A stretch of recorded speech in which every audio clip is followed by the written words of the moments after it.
out of the gates, the first thing is we look at our food, right? First thing is make sure your food's organic, because you're going to have major exposure if you're taking things in internally, right? Things on the outside of the world, like, yeah, like if you're touching it, right, that's going to be a problem. So one, try not to use it at your property. Or if you do, like, we try to use it more like not glyphosate, but like kind of more natural version in the front yard, spot treated. But in the backyard or in the play, any area where we know the kids actually play, like that's just going to be off limits. So we try to make sure it's super clean and good there. And then number two is, air is going to move all this stuff around. So even if your yard's clean, your neighbors may not be clean. So you got to make sure air filtration in your home is dialed in, so you can mitigate it potentially being in the home and breathing it in constantly. So air filters in the home, water filter, because there's also the worry about it getting off into the water table. And if you have a well or anything else, very concerning. So you want to make sure good quality water filtration. And then, like I mentioned earlier, organic food, and try to mitigate its usage around your property, or try to choose natural sources. Yeah, I'm glad you mentioned the water too, because that's important. Believe it or not, even glyphosate's being found in rainwater, which is crazy. It's literally raining down glyphosate because it's evaporating from various farms and agricultural areas. And then it's moving through the wind currents and then getting rained down on people. And you may say, oh, well, that's got to be such a trace amount, it doesn't matter.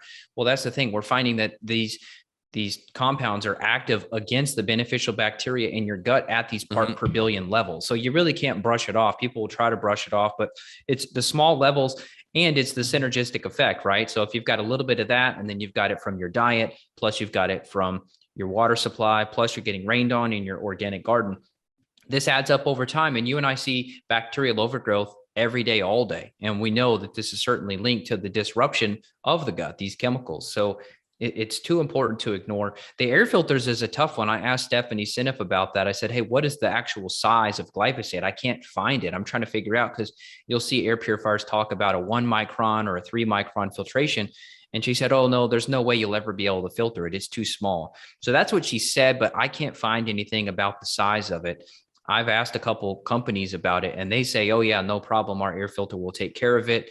And another company said, oh, yeah, our air filter should destroy the molecule. But I don't know how you would test that. You'd have to, I don't know, have somebody spray a bottle of glyphosate into a room and then run the purifier and see what happens. But it's removed so many other things that it's a non-negotiable for us. And I know you the same, like air purifiers. Yeah, it's removing a lot. I mean, we like the Austin Airs just because they have the 30 pounds of activated charcoal and zeolite, and those binders, would have positive effects binding up these things. And so it's definitely going to decrease the load for sure if it's blowing through a HEPA filter and also through the 30 pounds of zeolite and activated charcoal. It's going to have mitigating effects. It's going to be better off, on when it's out than before, right? And so I think it's still a good thing to have. To what degree, I don't know, but in general, it's good to have. Of course, the water is a big one. So I try to have all my water that I drink personally reverse osmosis. So we have a whole house filter that's carbon based that filters out a lot. And then I have a under the counter filter where I drink my water and make smoothies from, or make my coffee from, or use for cooking. Like that's all RO. And so we have a little mineral support supplement that will add minerals back in, because the biggest problem with RO water is the depletion of minerals. But I'd rather always have the water cleaner and then add minerals back. It's always easier to add minerals back than take toxins out. Right. Yeah. Always easier. For sure.